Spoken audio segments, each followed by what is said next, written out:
여러분 안녕하십니까? 뉴스투데이 제주입니다. 민선 7기 첫 도의회 도정 질문이 시작됐습니다. 특별자치도 출범과 함께 폐지된 기초자치단체 부활과 블록체인 특구 추진이 도마에 올랐습니다. 홍수현 기자입니다. 제11대 도의회 개원 이후 처음 열린 도정 질문. 강철남 의원은 현재 논의 중인 행정시장 직선제 방안이 도민에게 자기 결정권을 돌려주기에 부족하다며 진정한 기초자치단체 부활을 논의하자고 제안했습니다. 지사께서는 직선제로 뽑힌 행정시장이 갖는 권한이 진정 기초자치단체장에 준하는 수준으로 가능하다고 보십니까? 원희룡 지사는 자치를 강화하는 방안에 의견을 같이 한다며 핵심 과제로 검토하고 있다고 답했습니다. 예산안의 심의, 그리고 행정에 대한 감독, 이 기능이 없이 그 행정부 자체로만 독립적으로 존재하는 모델은 전 민주국가에서는 바람직하지 않다고 생각합니다. 지난달 청와대에서 열린 전국 시도지사 회의에서 원 지사가 건의한 블록체인 허브도시 특구 지정과 관련해선 우려가 쏟아졌습니다. 암호 화폐 관련 기술이 아직 보안에 취약하고 투기와 탈세 등에 이용되기 쉬워 제주가 자칫 불법 행위의 통로가 될 수 있다는 겁니다. 제주의 열악한 자본 및 자원, 전문 인력, 보안 및 금융 솔루션 등 관계산업 생태계의 부재로 인한 블록체인 허브 도시가 되기에 구조적으로 한계를 가질 수밖에 없다고 생각하기 때문입니다. 원 지사는 부작용을 막기 위해 일정 정도의 제한을 둔 초안을 마련 중이라며 도민 의견을 먼저 수렴하지 못한 점은 사과했습니다. 교지사가 우리한테 물어보지도 않고 블록체인 특구라고 해서 뭐 막 뒤집어 놔버리는 게 아닌가 이렇게 염려하실 수도 있습니다. 한편 도심 한복판 인구 밀집 지역에 들어서는 제주시 노형동 드림타워 카지노 이전 허가에 대해선 공공질서 유지를 고려해 엄중히 판단하겠다고 말했습니다. MBC 뉴스 홍수현입니다. 최근 제주에 많은 비가 내렸지만 지하 수위는 평년보다 낮은 것으로 나타났습니다. 제주도가 지하 수위 관측정 68곳을 조사한 결과 평균 수위는 14.76m로 최저 수위를 기록했던 지난해보다 2.17m 높았지만 평년보다는 0.55m 낮은 것으로 조사됐습니다. 제주도는 최근 많은 강수량에도 지하수 함양량이 회복되지 않은 것으로 보고 지속적으로 수위를 관측하기로 했습니다. 4.3 수영인에 대한 법원의 재심 결정은 사법부가 군사재판을 불법으로 판단했다는 점에서 의미가 큰데요. 이미 숨진 4.3 수영인들의 명예회복을 위해 군사재판 자체를 무효화하는 4.3 특별법 개정이 시급하다는 목소리가 커지고 있습니다. 김찬년 기자입니다. 4.3 당시 군사재판을 받았던 수영인들이 한자리에 모였습니다. 법원이 군사재판이 불법이라며 70년 만에 정식 재판을 받도록 결정을 내린 것에 대해 그간의 한을 풀 기회를 얻었다며 환영했습니다. 이때까지 70년 동안을 굶어서 살아놓으니까 아무 억울한 것밖에 지금 모릅니다. 그래도 이만큼이라도 명예회복을 했으니까 한 군데는 참 기쁘고 반갑습니다. 재판부는 재심의 근거가 되는 확정 판결문은 없지만 불법적인 체포 구금이 이뤄져 군사재판에 이르게 된 것으로 판단했습니다. 이로써 4.3 수영인 2,500여 명에 대한 명예회복의 길이 열린 것으로 보입니다. 다만 생존자는 30여 명에 그쳐 개별 소송이 어려운 상황. 이 때문에 4.3 유족회 등을 중심으로 국회에 계류 중인 4.3 특별법 개정안의 조속한 통과를 촉구하는 목소리가 커지고 있습니다. 개정안에는 군사재판 자체를 무효화하거나 특별 재심 청구도 가능하도록 하고 있기 때문입니다. 이분들이 이렇게 계속 힘든 소송을 통해서 다투는 것보다는 입법부의 전향적인 입법을 통해서 전체를 무효화시키는 것이 이번 재심 결정을 계기로 조금 더 공론화되고 법원의 재심은 검찰이 항고를 포기할 경우 바로 시작돼 올해 안에 1차 선고가 나올 것으로 예상됩니다.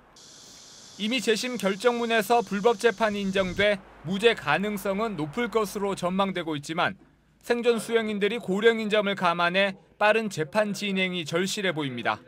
MBC 뉴스 김찬년입니다.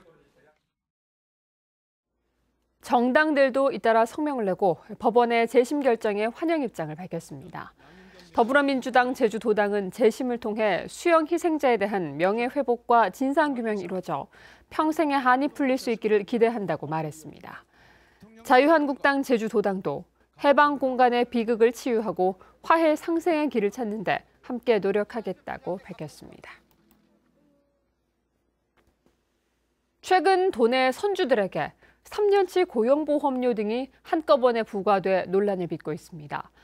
선주들은 이직이 잦은 선원들에게 4대 보험을 적용하는 것은 불합리하다며 강하게 반발하고 있습니다. 이소연 기자가 취재했습니다. 40년간 참조기잡이를 해온 선주 박필순 씨. 얼마 전 밀린 고용보험료 등 2,900만 원을 내라는 독촉 통보를 받고 깜짝 놀랐습니다. 보험공단이 박 씨가 지난 3년간 고용한 선원 7명에 대한 4대 보험료를 뒤늦게 부과한 겁니다. 일부 금액을 체납하자 최근에는 박 씨의 소유 토지까지 압류된 상황. 바다에 고기도 굉장히 조항도 안 좋은 상태, 저런 제도까지 생겨서 선주들이 이중고로 시달리고 또 안 내면은 모든 재산에 압류가 들어오고. 공단 측이 선원에 대한 고용보험료 3년치를 갑작스레 청구하면서 1,000만 원이 넘는 체납고지서를 받은 도내 선주들만 160여 명. 공단 측은 정부가 선원들의 권익보호와 노후보장을 위해 4대 보험 가입을 독려하고 있다며 3년치 고용보험료를 부과했다고 밝혔습니다. 하지만 선주들은 출항 일수에 따라 근로조건이 일정하지 않고 이직이 잦은 선원에 대해 지금처럼 4대 보험을 적용할 경우 어업을 포기해야 하는 상황이 올 수 있다며 강하게 반발하는 상황. 4대 보험 가입 대상으로 분류된 선원 5명 이상의 20톤 이상의 어선은 모두 300척. 체납 고지서를 받는 선주들도 더 늘 것으로 예상되면서 갈등은 확산될 것으로 보입니다. MBC 뉴스 이소연입니다. 제주시는 올 상반기 지목이 변경되거나 이동된 토지 5,300필지를 대상으로 오는 28일까지 개별 공시지가를 열람하고 관련 의견을 수렴합니다. 공시지가 열람과 의견 제출은 제주시청 종합민원실과 각 주민센터, 인터넷 홈페이지에서 할 수 있으며 의견이 접수된 토지는 재조사를 거쳐 다음 달 공시지가를 최종 결정합니다. 도내 전기차 급속 충전기의 30%가 최근 폭발 사고로 발생한 제품과 같은 기종으로 확인됐습니다. 제주도가 도내 급속 충전기 370기를 조사한 결과 이 가운데 110여 기가 지난달 28일 폭발했던 케이블 커넥터와 같은 제품을 사용하는 것으로 나타났습니다. 이에 따라 제주도는 자체 관리 중인 충전기 26기의 케이블 커넥터를 다른 제품으로 교체하고 환경부와 한전 등에도 기종을 교체하도록 통보했습니다.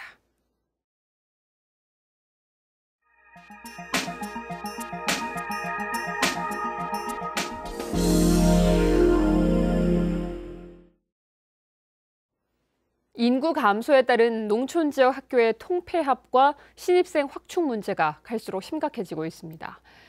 교육당국이 통폐합된 농촌 학교에 도시 지역 학생까지 유치하려 하자 해당 학교와 지역 주민들은 일방적인 교육 행정이라며 반발하고 있습니다. 경남 신동식 기자가 보도합니다. 하동군 양보면 한다사 중학교. 인근 3개 학교를 통폐합해 지난 2016년 기숙형 거점 중학교로 문을 열었습니다. 120명 정원의 재학생 수는 70명 선. 내년에는 신입생이 줄어 60명 선으로 떨어집니다. 경남교육청은 개교 당시 기숙형 거점 공립중학교 신설로 농촌 지역의 교육 여건이 획기적으로 개선되는 전환점이 될 것이라고 설명했습니다. 그러나 개교 3년 만에 이 같은 전망은 빗나갔습니다. 도교육청은 하동 한다사와 고성 소가야, 거창 덕유 등 기존 통폐합 학교를 비롯해 내년에 개교되는 남해 꽃내 중학교에도 적정 규모의 재학생을 유지하기 위해 도시 학생을 유치하기로 했습니다. 이에 대해 학교 측은 학급 정원을 줄이고 인근 학교와 공동 학구제를 구축해 문제를 해결할 수 있다며 반대합니다. 시지역의 동지역의 학생들이 굳이 올 이유는 없다고 봅니다. 원래 기숙형 중학교가 생긴 이유는 농어촌 살리기 이유로 생긴 겁니다. 그래서 지역의 초등학교도 살리고. 진주교육지원청은 최근 지수중학교를 인근 반성중학교와 통합하려다 학부모의 반대로 무산되자 분교 지정을 행정 예고했습니다. 학부모들은 동지역까지 학구 개방을 요구하며 교육당국의 갑작스런 분교 지정을 비판합니다. 오로지 농촌학교는 없어져야 되고 도시랑 큰 데로 편입을 돼야 되는 일급만이, 그러니까 일방적인 한쪽 길만이 능사다 이렇게 지금 교육청에서 생각을 하고 있기 때문에 저희 부모들 입장에서 보면 답답하기 짝이 없는 상황입니다. 교육당국이 실적 채우기에 급급한 나머지 현장의 의견을 제대로 반영하지 못한 가운데 학교 통폐합의 본래 취지가 변질된 것 아니냐는 지적이 나오고 있습니다. MBC 뉴스 신동식입니다.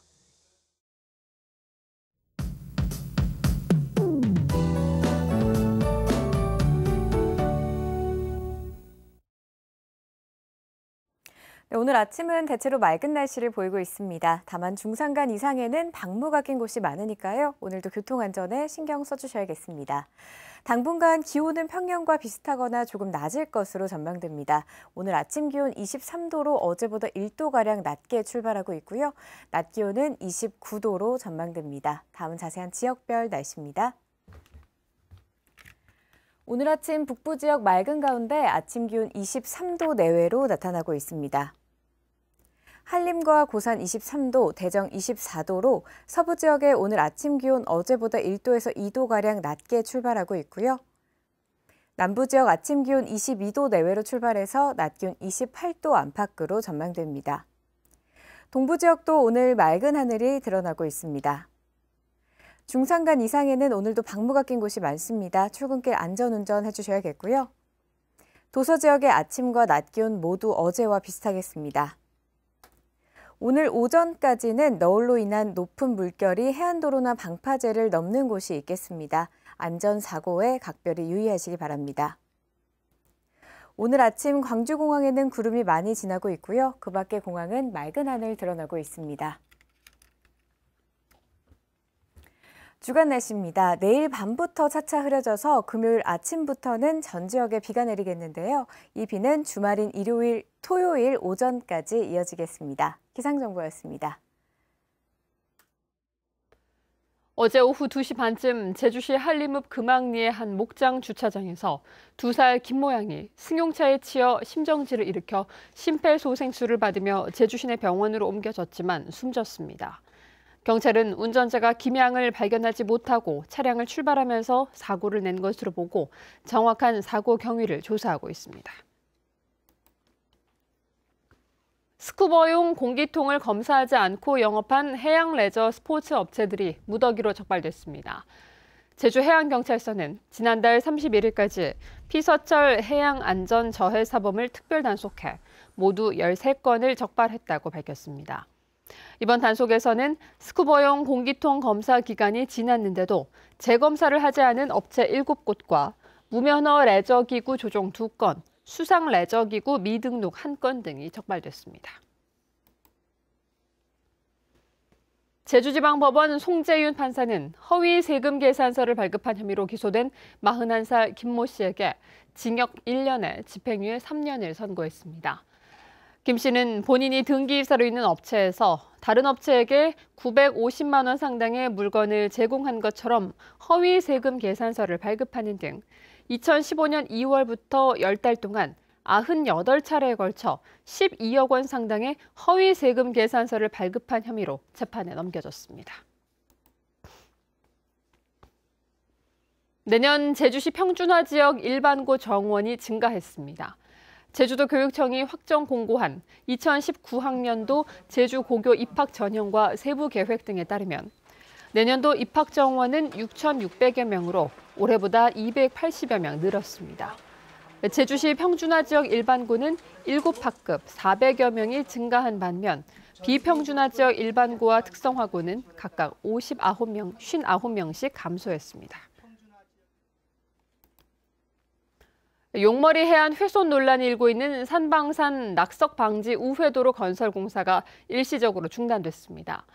서귀포시 관계자는 용머리 해안 꼬리 부분을 깎아내는 공사를 일시적으로 중단했다며 지질학 전문가의 현장 실사를 거쳐 용머리 해안의 훼손을 최소화할 수 있는 방안을 마련하겠다고 밝혔습니다. 이에 대해 용머리 난개발 저지 대책위원회는 산방산 우회도로를 용머리 연대 남쪽으로 연결해 용머리 올레길로 조성해야 한다고 주장했습니다. 제주도 농업기술원은 추자 지역의 채소 자급률을 높이기 위해 배추 모종 8만 포기를 공급했다고 밝혔습니다. 이번에 공급된 배추 모종은 기술원 육묘장에서 생산된 것으로 정식을 통해 오는 12월쯤 김장용 배추로 수확하게 됩니다. 농업기술원은 지난 5월 고추 모종 5만 포기를 추자 지역 농가에 보급했습니다.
뉴스투데이 제주였습니다. 여러분 고맙습니다.